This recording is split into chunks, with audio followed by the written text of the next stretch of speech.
Good morning to all of you. This is Dr. Shyamlal Gupta, lecturer chemistry, Government Polytechnic College, Alwar. Semester first के विद्यार्थियों का स्वागत है.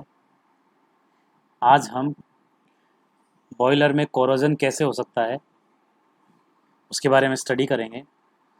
जैसा कि आपको पता है कि लास्ट वीडियो के अंदर हमने ये देखा था कि बॉयलर में स्केल बनने से कैसे रोका जाए, उसके लिए इंटरनल ट्रीटमेंट क्या किया जाए उसके बारे में स्टडी किया था, जिसमें हमने 4 मेथड बताए थे आपको: colloidal treatment, phosphatic treatment, carbonate and scale gun उपचार. राइट. और इन चारों के अलावा इससे पहले वाले वीडियो में मैंने आपको स्केल के क्या डिसएडवांटेजेस हैं उसके बारे में बताया था कि स्केल की वजह से क्या क्या हो सकता है. बॉयलर का फटना, बॉयलर ख़राब होना, फ्यूल का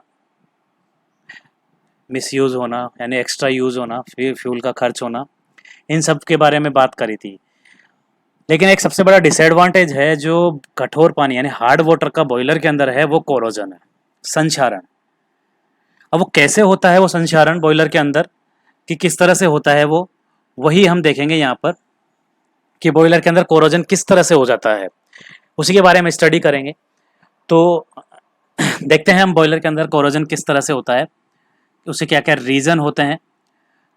उससे पहले मैं आपको कुछ एक बेसिकली थोड़ा सा आइडिया दे दूँ. बाकी स्टडी तो हम कोरोजन वाले चैप्टर में करेंगे कि कोरोजन क्या होता है, किस तरह से होता है, क्या क्या.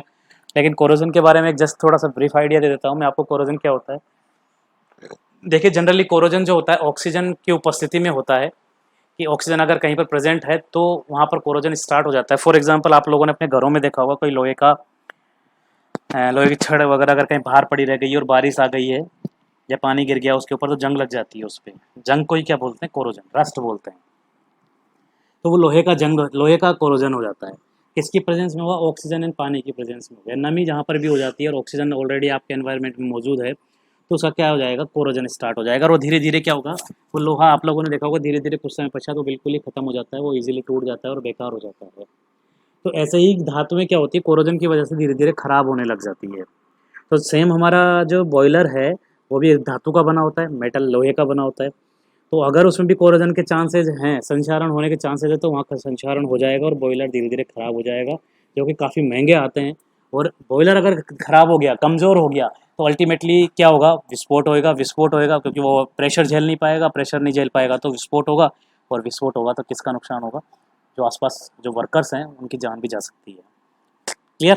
तो कोरोजन कैसे होगा और उसे हम कैसे रोक सकते हैं, उनके बारे में भी हम स्टडी करेंगे इस वीडियो के अंदर. तो सबसे पहला रीज़न है कोरोजन होने का कि उस पानी के अंदर मौजूद घुलित ऑक्सीजन की जो मात्रा पानी के अंदर प्रेजेंट है.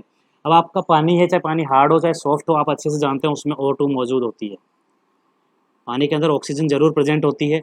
और उस पानी के अंदर अगर ऑक्सीजन प्रेजेंट है तो क्या होता है, हमारा जो लोहा है, जो यानी कि जो कोरोजन, जो हमारा बॉयलर की जो धातु है यानी कि लोहा, पानी और ऑक्सीजन के साथ रिएक्शन करके फेरस हाइड्रोक्साइड बना लेती है.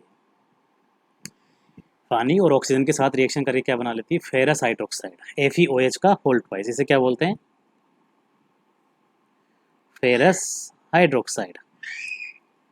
अब ये फेरस हाइड्रोक्साइड क्या होता है, फर्दर ऑक्सीडाइज होकर के और पानी के साथ रिएक्शन करके बना लेता है फेरिक हाइड्रोक्साइड, FeOH का होल थ्राइस. ठीक है, फेरिक हाइड्रोक्साइड.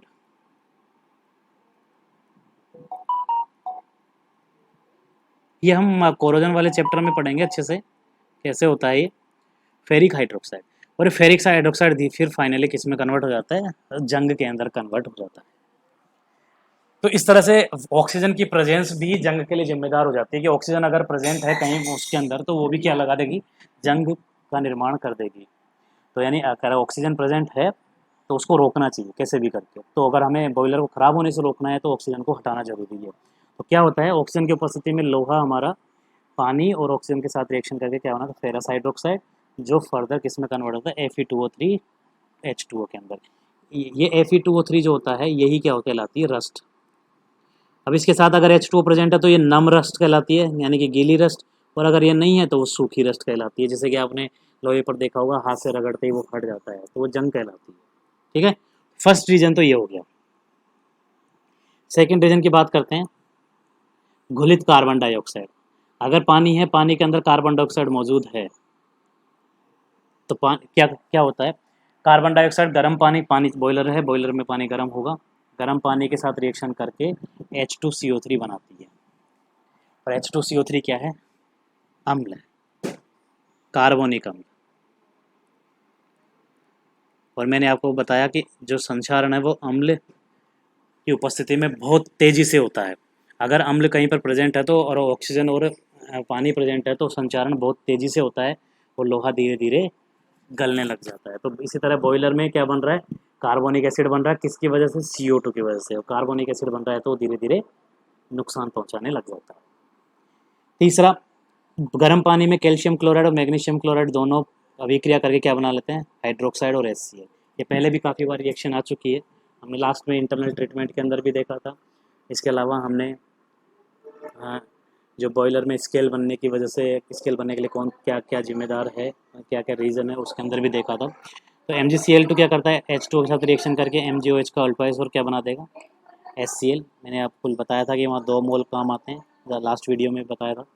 तो 2 तो HCl बन जाएंगे यहाँ से, और बचा हुआ ये H2O2 यानी कि OH का अल्टवाइस हो गया, तो MgOH का अल्टवाइस क्या बन गया? HCl। HCl क्या कहलाता है? अम्ल। एंड अगेन अम्ल की प्रेजेंस में क्या हो जाएगा?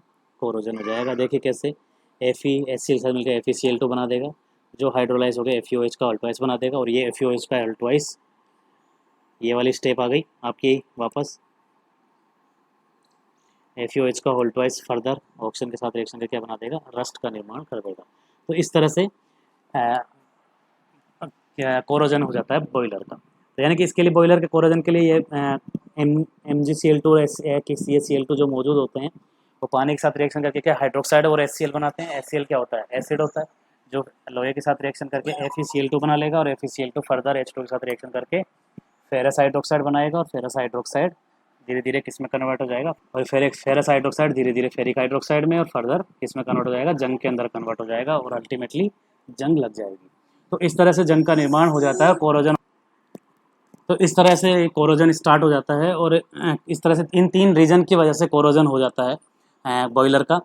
फर्स्ट रीजन आपको बताया मैंने कि ऑक्सीजन की वजह से, कि क्या होगा? फेरस हाइड्रोक्साइड बनेगा, और फेरस हाइड्रोक्साइड अल्टीमेटली किस में कन्वर्ट हो जाएगा? Ferric oxide, and ferric oxide को क्या बोलते हैं? रस्ट बोलते हैं। सेकेंड रीजन, कार्बन डाइऑक्साइड जो गलित पाई जाती है, वो पानी के साथ रिएक्शन करके कार्बोनिक एसिड बनाती है, जो भी कोरोजन के लिए जिम्मेदार है। Third, calcium chloride magnesium chloride अभिक्रिया करके हाइड्रोक्साइड और HCl बनाते हैं, और ये HCl लोहे के साथ अभिक्रिया करके फेरस क्लोराइड बनाएंगे, ferrous chloride further ferrous hydroxide ultimately ferric hydroxide, और फेरिक हाइड्रोक्साइड किस में कन्वर्ट हो जाएगा? रस्ट के अंदर। तो ये 3 बेसिकली रीज़न है जो कोरोजन के लिए जिम्मेदार है। अब हमें क्या करना है, अगर हम उसमें ऑक्सीजन और कार्बन डाइऑक्साइड को रोक दें पानी के अंदर, कि तो अगर ये दोनों चीज़ प्रेजेंट ही ना हो, तो अल्टीमेटली क्या होगा? कोरोजन स्टॉप हो जाएगा। तो हमें कोरोजन रोकना है। अगर कोरोजन नहीं रुका तो बॉयलर इतना कमज़ोर हो जाएगा कि उसमें ब्लास्ट होने के चांसेस रहेंगे। ठीक है, तो संचारण से बचाव कैसे करेंगे? देखिए, पहला ट्रीटमेंट है, जो ऑक्सीजन प्रेजेंट है पानी के अंदर, उसको ट्रैप कर लिया जाए। उस पानी के अंदर ऑक्सीजन ट्रैप मतलब फंसा लिया जाए, उसको रोक स्टॉप कर दिया जाए। तो क्या करेंगे? सबसे पहले उसके लिए, अगर घुलित ऑक्सीजन को दूर करने के लिए पानी में सोडियम सल्फाइड का या हाइड्रोजन का उपयोग करेंगे। हाइड्रोजन होती है N2H4 को हाइड्रोजन बोलते हैं, NH2 NH2, ये हाइड्रोजन होती है। ठीक है, और sodium sulphide Na2SO3, sodium sulphide इसको बोलते हैं। अब सोडियम सल्फाइड या हाइड्रोजन डाल देंगे तो क्या होगा? देखिए, सोडियम सल्फाइड ऑक्सीजन साथ करके सोडियम सल्फेट का निर्माण करेगी। ऑक्सीजन खत्म, ऑक्सीजन को ट्रैप कर लिया इसने, क्या कर लेगा? सोडियम सल्फाइड जो है ऑक्सीजन के साथ रिएक्शन कर जाएगी और सोडियम सल्फेट का निर्माण कर देगी। इसी तरह हाइड्रोजन जो है ये ऑक्सीजन के साथ रिएक्शन करके देगी, तो यहाँ से देखिए 2H2O प्लस नाइट्रोजन बाहर निकल जाएगी। तो ऑक्सीजन अल्टीमेटली इन दोनों ने, सोडियम सल्फाइड या हाइड्रोजन ने क्या कर लिया? ऑक्सीजन को ट्रैप कर दिया, ऑक्सीजन को फंसा लिया कैसे भी करके। तो जब ऑक्सीजन अल्टीमेटली रहेगी नहीं तो कोरोजन कहाँ से होगा? यानी कि जो हमारी रिएक्शंस थी, ऑक्सीजन की प्रेजेंस में लोहा रिएक्शन करके फेरस हाइड्रोक्साइड ये बना रहा था, FeOH का अल्टवाइस, जो फर्दर किस में कन्वर्ट हो रहा था? Fe2O3 2H2O के अंदर, यानी कि रस्ट के अंदर। तो ये रिएक्शन ये बनेगा ही नहीं, ये जब बनेगा नहीं तो ये कहाँ से, ये नहीं बनेगा, ये नहीं बनेगा, तो जंग का निर्माण नहीं होगा। ठीक है। सेकंड, जो कार्बन डाइऑक्साइड की मात्रा है उसको ट्रैप करने के लिए अमोनियम हाइड्रोक्साइड का यूज़ किया गया। जब कार्बन डाइऑक्साइड की जो मात्रा है उसको ट्रैप करने के लिए अमोनियम हाइड्रोक्साइड CO2 के साथ रिएक्शन करके क्या बना लेता है, अमोनियम कार्बोनेट बना लेता है और H2O बना देता है। इसको क्या बोलते हैं, अमोनियम कार्बोनेट। ठीक है। और ये है अमोनियम हाइड्रोक्साइड। तो जब अमोनियम हाइड्रोक्साइड डाल दिया जाएगा तो CO2 क्या कर लेगा, अमोनियम हाइड्रोक्साइड जो है CO2 को ट्रैप कर लेगा, CO2 खत्म। जब CO2 नहीं होगी तो H2CO3 नहीं बनेगा, और H2CO3 नहीं बनेगा तो एसिड नहीं होगा, एसिड नहीं होगा तो कोरोजन नहीं होगा। तो इस तरह से कोरोजन को स्टॉप किया जा सकता है। क्लियर, यानी कि इन दोनों की वजह से कोरोजन को स्टॉप किया जा सकता है इजीली। मतलब जनरली ज़्यादातर जो कोरोजन होता है वो O2 की प्रेजेंस में होता है, O2 को ट्रैप करना जरूरी होता है। आप कहेंगे सर वहाँ HCl तो बन रहा है, हाँ थोड़ा बहुत हो सकता है, लेकिन जो ऑक्सीजन की उपस्थिति है, जब ऑक्सीजन होगी नहीं, जब ऑक्सीजन प्रेजेंट नहीं होगी तो HCl वर्क नहीं कर पाएगा वहाँ पर। ठीक है। देखिए आपको मैं बता देता हूँ वापस एक बार, देखिए आप ये समझिए कैसे कि ये कैसे वर्क करेगा। आप कहेंगे कि सर थर्ड स्टेप जो थर्ड मेथड था उसके अंदर तो HCl बन रहा है, वो तो करेगा कोरोजन, नहीं करेगा। देखिए HCl तो बनेगा, क्या बनेगा, FeCl2 भी बनेगा HCl के साथ रिएक्शन करके। मैं पीछे चलता हूँ, यहाँ पर आइए आप, इस स्टेप के अंदर FeCl2 बनेगा और ये पानी के साथ रहेंगे FeOH का होल ट्वाइस भी बनाएगा। लेकिन अगर आपको याद हो, ये FeOH का होल ट्वाइस ऑक्सीजन की उपस्थिति में किस में कन्वर्ट होता है, Fe2O3 के अंदर। पीछे चलते हैं एक बार और, ये देखिए यहाँ ये वाले देख रहे हैं आप स्टेप, किसकी प्रेजेंस ज़रूरी है, ऑक्सीजन की। जब ऑक्सीजन ट्रैप हो चुकी है ही नहीं, तो केवल FeOH का होल ट्वाइस ही बनेगा, फेरस हाइड्रोक्साइड, जो किसी तरह का कोरोजन नहीं करता है। ठीक है, समझ गए। तो यानी कि जो दो मेथड हैं जो बचाने के, ऑक्सीजन को ट्रैप कर लिया और CO2 को ट्रैप कर लिया तो इजीली कोरोजन रुक जाएगा वहाँ पर। लेकिन ऑक्सीजन को ट्रैप करना कम बहुत ज़रूरी है, क्योंकि ऑक्सीजन की प्रेजेंस ही कोरोजन को प्रमोट करती है, इसको बढ़ावा देती है कि ऑक्सीजन की जहाँ प्रेजेंस है वो कोरोजन को बहुत ज़्यादा स्पीड कर देती है रिएक्शन को। क्लियर। तो ऑक्सीजन को हटाना कंपलसरी होता है। तो इस तरह से ऑक्सीजन को रिमूव किया जा सकता है सोडियम सल्फाइड के द्वारा और हाइड्रोजन के द्वारा। सोडियम सल्फाइड ऑक्सीजन के साथ रहेंगे, सोडियम सल्फेट बना लेगा, हाइड्रोजन O2 के साथ अभिक्रिया करके N2 और H2O बना देगा। इसी तरह कार्बन डाइऑक्साइड को दूर करने के लिए अमोनियम हाइड्रोक्साइड यूज करेंगे, जो CO2 के साथ अभिक्रिया करके क्या बना लेगा, अमोनियम कार्बोनेट बना लेगा। और थर्ड HCl वाला वो ऑटोमेटिकली स्टॉप हो जाएगा FeOH का होल ट्वाइस तक, यहीं पर जा करके FeOH का होल ट्वाइस पर जाकर के स्टॉप हो जाएगा, क्योंकि इसके आगे रस्ट में कन्वर्ट होने के लिए, यानी कि Fe2O3 बनाने के लिए किसकी उपस्थिति जरूरी है, O2 की उपस्थिति जरूरी है। और O2 कहाँ ट्रैप हो गई, यहाँ पर ट्रैप हो गई। क्लियर। तो इस तरह से कोरोजन को स्टॉप किया जा सकता है।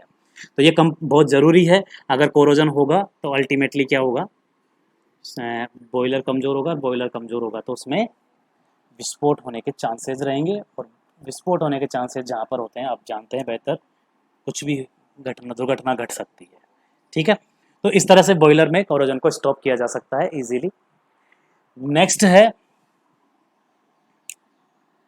बॉयलर पर कास्टिक प्रभाव। ये बहुत आ जाता है भाई एग्जाम में, ये भी कास्टिक प्रभाव बॉयलर पर। ये भी एक तरह का संचारण ही है, मतलब वो संचारण का ही टाइप है एक तरह से। ये देखिए क्या होता है कास्टिक प्रभाव, कास्टिक एम्ब्रिटलमेंट। देखिए जब बॉयलर धातु पर कास्टिक जो सोडा का जो है, कास्टिक सोडा मतलब NaOH, कास्टिक NaOH का प्रभाव ही हम स्टडी कर रहे हैं यहाँ पर, NaOH का प्रभाव ही स्टडी कर रहे हैं हम। और ये भी एक कोरोजन ही होता है एक तरह से। जब क्या होता है देखिए, जो सोडा लाइम विधि है हम पढ़ेंगे, मैंने बताया था लास्ट टाइम पे, हम नेक्स्ट वीडियोज़ में पढ़ेंगे। सोडा लाइम विधि के द्वारा जब कठोर पानी को सॉफ्ट किया जाता है तो सोडियम कार्बोनेट का निर्माण होता है, ये बनता है सोडियम कार्बोनेट। ठीक है। और ये सोडियम कार्बोनेट क्या करता है, पानी के साथ रिएक्शन करके क्या बना देता है, NaOH बना देता है, सोडियम हाइड्रोक्साइड। अब ये सोडियम हाइड्रोक्साइड क्या करता है, बॉयलर की धातु के साथ अभिक्रिया कर लेता है, और बॉयलर की धातु के साथ अभिक्रिया करके क्या कर देता है, संक्षारित कर देता है, संक्षारित कर देता है ये। और जब संक्षारण हो जाएगा तो बॉयलर की धातु कैसी हो जाएगी, कमज़ोर हो जाएगी और धीरे धीरे उसमें क्या होंगे, छिद्र हो जाएंगे।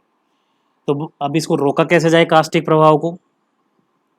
तो टैनिन और लिग्निन अगर मिला दिया जाए बॉयलर में तो ये क्या करते हैं, इस NaOH को बनने से रोक देते हैं। जब NaOH बनेगा ही नहीं तो अल्टीमेटली कोरोजन, इस तरह का कास्टिक प्रभाव नज़र नहीं आएगा। तो ये भी एक तरह से कोरोजन का क्या है, प्रकार है कि एक बेस की उपस्थिति में भी कोरोजन हो सकता है बॉयलर में। तो इसी क्या कहते हैं, बॉयलर में NaOH की प्रेजेंस में बॉयलर का कोरोजन होना कास्टिक प्रभाव कहलाता है। कास्टिक एम्ब्रिटलमेंट बोलते हैं इसको। इसकी वजह से रोका जा सकता है, किससे रोका जा सकता है, टैनिन और लिग्निन की सहायता से इसे रोका जा सकता है, क्योंकि ये दोनों NaOH के बनने को रोक देते हैं। यानी इस रिएक्शन को क्या कर देंगे, ये स्टॉप कर देंगे, इस रिएक्शन को यहाँ पर बंद कर देंगे। क्लियर? तो क्या होता है, देखिए सोडा लाइम विधि जो होती है हमारी, उसमें सोडियम कार्बोनेट बनता है जो पानी के साथ रिएक्शन करके क्या बना लेता है, सोडियम हाइड्रोक्साइड, जो कि किसके लिए जिम्मेदार है, कोरोजन कर देता है, जिससे बॉयलर ख़राब हो जाता है। तो अल्टीमेटली मतलब वही है। तो इसको रोकने के लिए ये ज़रूर याद रखें आप, टैनिन और लिग्निन मिलाए जाते हैं। क्लियर?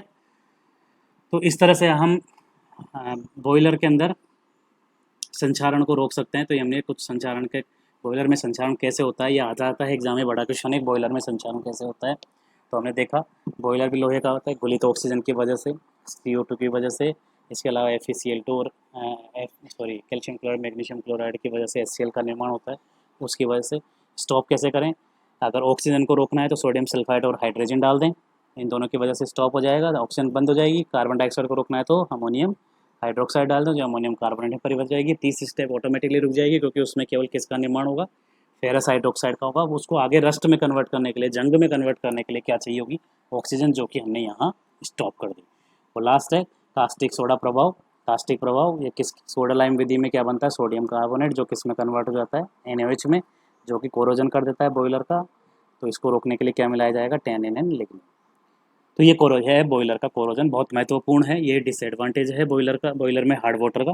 ठीक है, तो ये हम अच्छे से समझ में आया होगा, आप पढ़िए एक बार इसको। इसके बाद हम एक और बॉयलर की जो बनावट है उसकी वजह से, कठोर पानी की वजह से नहीं, बॉयलर की बनावट की वजह से। और बॉयलर की बनावट किस वजह से ख़राब होगी, कठोर पानी में, कठोर पानी की वजह से, जैसे संचारण हो गया या और कोई जैसे कि कमज़ोर हो गया बॉयलर, तो उस वजह से उसकी बनावट में अगर हल्का सा भी डिस्टर्बेंस आ जाता है तो उस वजह से एक डिसएडवांटेज हो रहा है, जो हम नेक्स्ट वीडियो के अंदर पढ़ेंगे। तो वेट करिए नेक्स्ट वीडियो का, तब तक आप इतना जो बताया है आपको सब पढ़ते रहें। Thank you.